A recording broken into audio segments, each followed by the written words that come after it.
এই পর্যন্ত কতটা প্রেম করেছেন?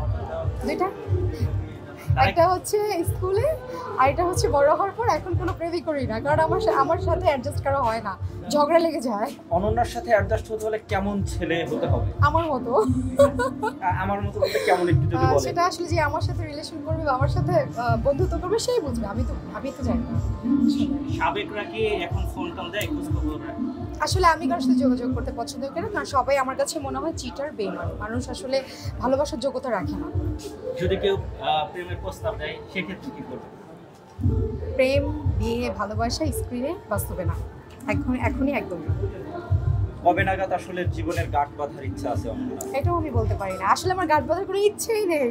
সারা জীবন কি এভাবে থাকবেন? খুব ইচ্ছা, যদি এটা আসলে হয় আমার জন্য খুব ভালো হবে। ঠিক আছে, থ্যাংক ইউ ভাইয়া, থ্যাংক ইউ। কারণটা কি একটু বলবেন? এটা আসলে আমার ইচ্ছে, আমার মন এটা চাইছে এখন, এই জন্য।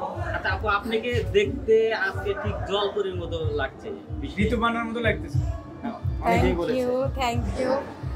নিজেকে আমি আসলে ঋতুপর্ণাকে অনেক পছন্দ করি, আমি তার ছবি ফলো করি, আমি তার সবকিছু অনেক পছন্দ করি। আপু জলপরীর পোশাকের মতো দেখতে আপনার ড্রেসটা, আসলে কি বলবেন সেই ক্ষেত্রে? এই যে আপনারা বলছেন, thank you. Okay, thank you so much.